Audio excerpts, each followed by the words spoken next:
강렬한 햇살을 피할 데 없는 몽골 초원.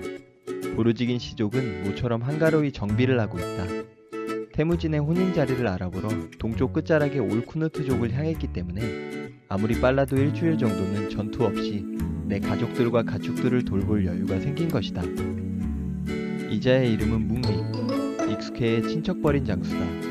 달콤한 휴일을 만끽하는 중인데 어디선가 누군가의 다급한 외침이 들리는 것 같다. 소리의 주인공은 다름 아닌 익숙해씨. 도착할 시간이 아닌데 빨라도 너무 빨리 왔다. 묵릭이 놀라서 달려가니 익숙해씨의 안색이 시커멓다. 척 보기에도 위급한 상황. 무슨 일이 있었던 게 틀림없다. 내 아들 태무진을 빨리 가서 데리고 와라. 이 말을 들은 묵릭은 쏜살같이 말을 달려 태무진이 있을 옹기라트족으로 향한다. 이야기는 익숙해씨가 술잔치를 벌이고 있는 타타르족에게 합류했을 때로 거슬러 올라갑니다. 지난 시간 초원에서 나그네를 대접하는 불문율에 관해 설명했습니다.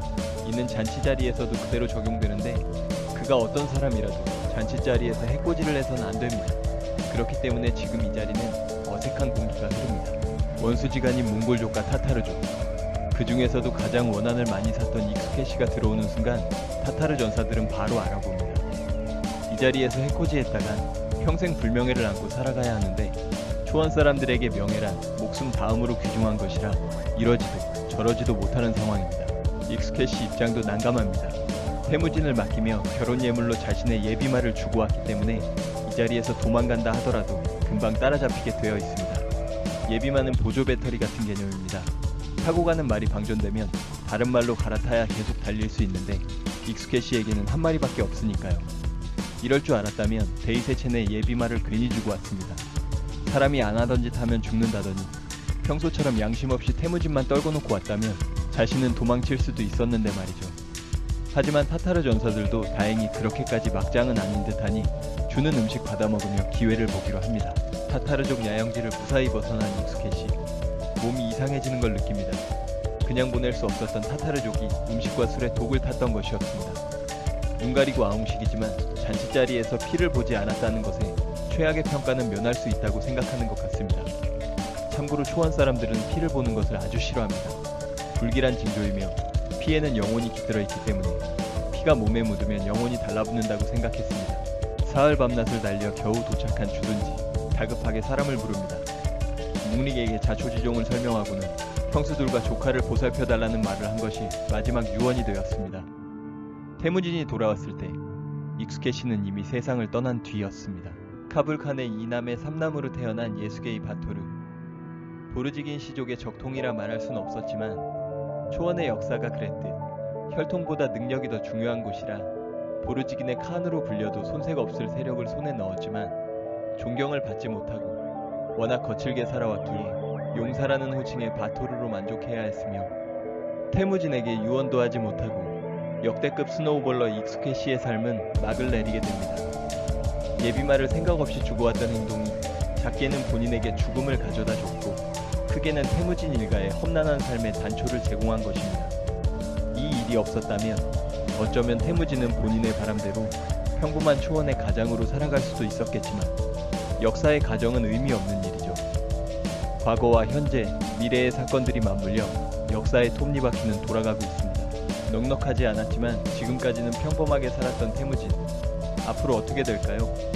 또래와 비교하면 평범했던 그에게 어떤 일이 있었길래 역사상 유례 없는 대제국을 건설했던 대칸이 되었을지 함께 따라가 보겠습니다. 태무진 연대 시작합니다.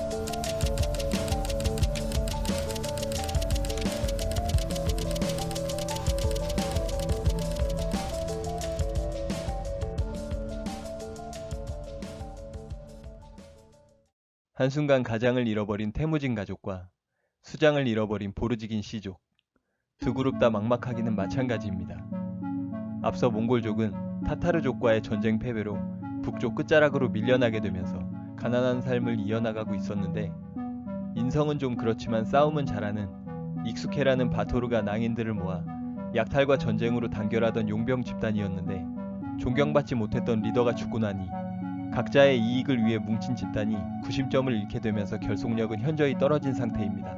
이자들은 다른 데 가서 용병 생활을 하면 되지만 태무진 일가는 성인이라고는 여성 2명이 전부인데다 아이들만 7명이니 하루하루 먹고 살기 바빴던 가족이 재산이라고 해봐야 가축과 말 몇 마리뿐. 목초지가 부족한 초원 북쪽은 성인 남성이 없으면 겨울을 나기 힘듭니다. 가족을 부탁받았던 묵릭도 난감합니다. 경제활동을 하지 못하는 식구 9명을 책임질 수 없으니까요. 그는 결국 부양을 포기하게 됩니다. 익스케시가 형제를 제쳐두고 묵릭에게 부탁했을 때 형제들보다 믿을만해서였을 텐데 그만큼 그 시절 몽골족은 살기가 어려웠습니다.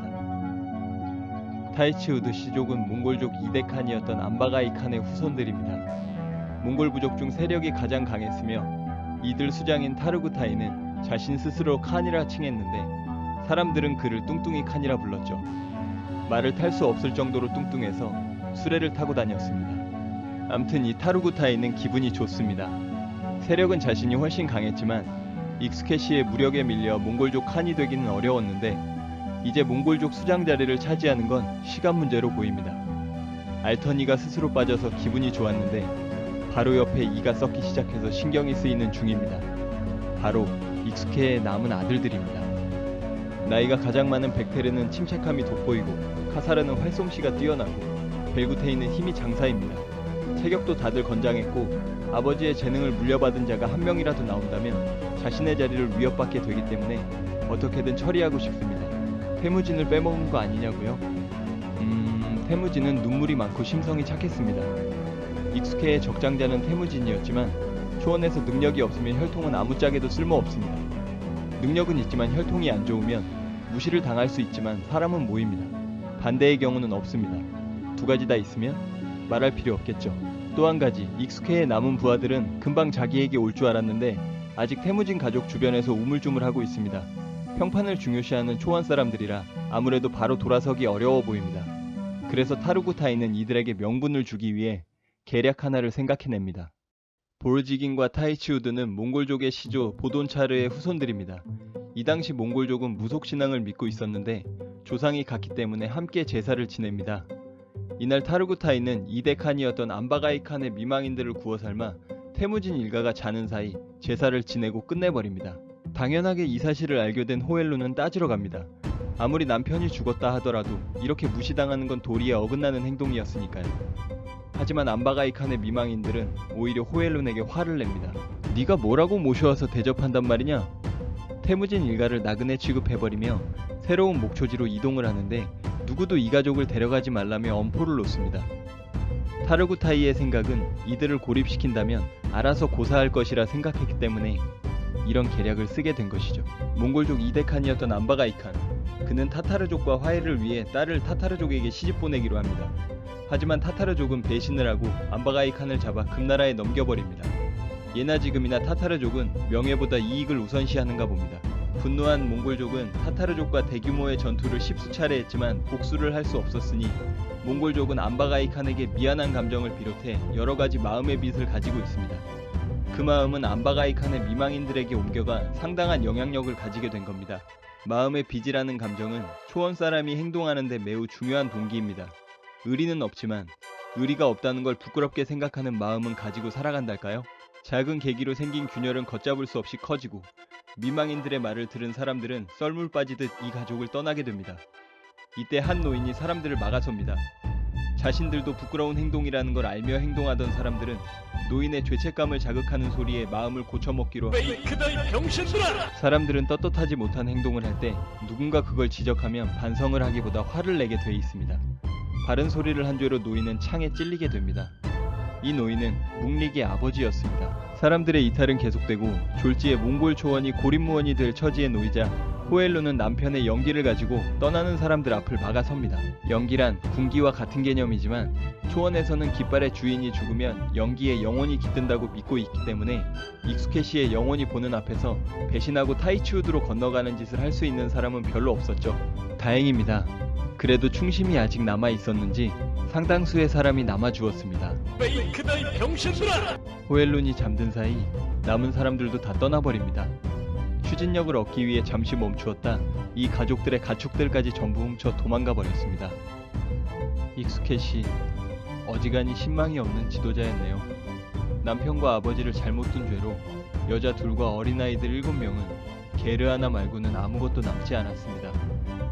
이 사건으로 태무진은 울분이 어떤 감정인지 알게 됩니다.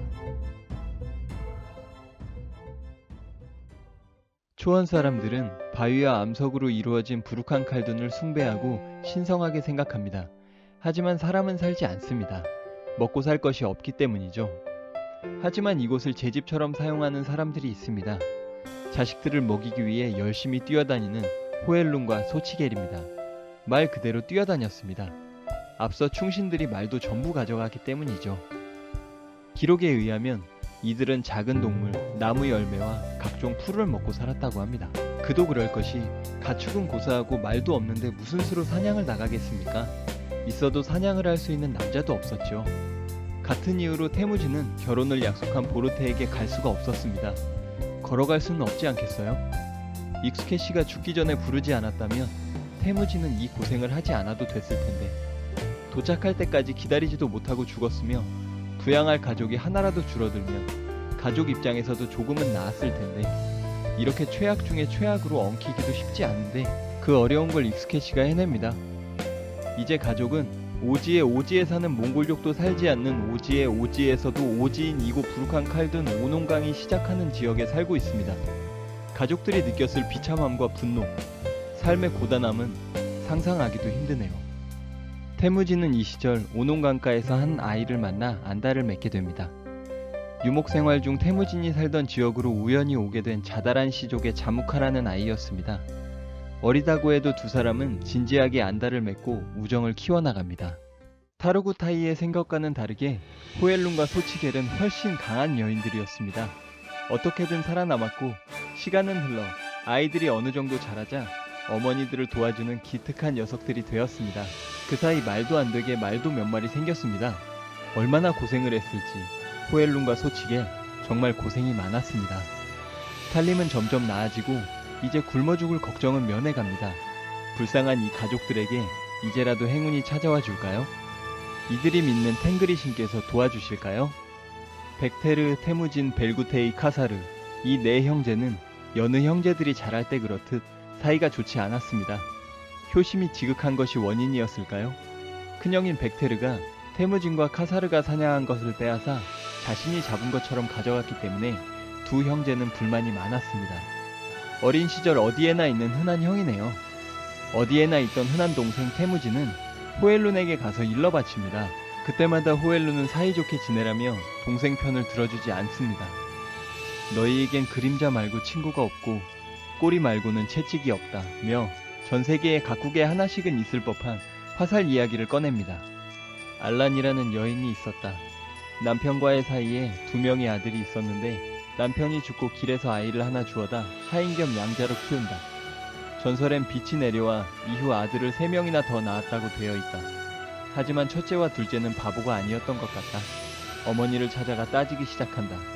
아무리 봐도 동생들이 더 태어나려면 남자가 있어야 하는데 남자라고는 양자로 들어온 하인밖에 없었기 때문이다. 알라는 5형제를 모아놓고 화살을 가져와 꺾어보라 한다. 1개는 쉽게 꺾이지만 5개는 꺾을 수 없는 것처럼 형제끼리 우애 있게 살라고 이야기한다는 내용이다. 이 중 막내인 보돈차르가 바로 몽골족의 시조이며 실존 인물이다. 어쨌든 이 이야기를 들은 태무진은 강한 불만을 표시하며 나가버립니다. 이 녀석이 벌써 사춘기가 된 걸까요? 분노한 태무진은 동생 카사로와 함께 백테르 형을 제거할 결심을 하게 됩니다. 보통 육식을 많이 하면 포악해진다고 하는데 풀만 먹은 태무진은 왜 이렇게 화가 많아졌을까요? 눈물이 많고 심성이 고운 게 장점이었던 태무진은 이제 사라진 걸까요? 음식을 빼앗아 먹은 것도 아니고 자신이 잡았다고 자랑만 했을 뿐인데 이게 살인까지 생각할 정도의 일은 아니지 않나요? 호엘룬은 걱정이 있습니다. 백테르가 이제 청년이 되었기 때문이죠. 가족에게 성인 남성이 생기는 겁니다. 그러나 혹시라도 독립을 하게 되면 큰일인 거죠. 거기에 소치겔과 벨구테이를 데리고 간다면? 호엘룬은 생각만 해도 끔찍합니다. 계모와 의붓아들 사이로는 불안한 것 같은데 마음 편하게 자려면 보다 강한 구속력이 필요합니다. 태무진은 어머니가 알란의 이야기를 한 진짜 이유를 눈치챘습니다. 호엘룬이 한 이야기의 핵심은 형제끼리 사이좋게 지내라는 이야기가 아닌 아버지가 누구던 내가 낳은 자식들인 건 변함이 없다는 이야기였습니다. 과거 익스케 씨가 부하에게 자신의 가족을 부탁했다는 소리는 자신의 아내들과 재혼을 하라는 이야기였습니다. 초원에서 중요한 건 사람이고 피가 섞이지 않았다면 아무런 문제가 없는 일이었습니다. 초원에선 남성 중심으로 돌아가던 사회였지만 여성들의 목소리가 작지 않았고 국의 중심의 관점에서 보면 이상한 일이지만 목의 중심으로 보면 아무런 문제가 없는 일입니다. 어쨌거나 태무지는 받아들일 수 없었습니다. 그래서 백태르를 살해하기로 마음먹게 된 겁니다. 이제 퍼즐이 맞춰졌네요. 아무리 사춘기라도 물고기 몇 마리 뺏겼다고 형을 죽인다는 건 말도 안 되는 이야기니까요. 하지만 존속살인은 중범죄입니다. 백태르를 죽이면 가족을 살해한 불명예를 안고 평생을 살아가야 합니다. 그게 아니라면 백태르가 아버지가 될 수도 있고 독립해버리면 남은 자신의 가족들은 굶어 죽게 될지도 모릅니다. 과연 태무지는 어떤 선택을 하게 될까요?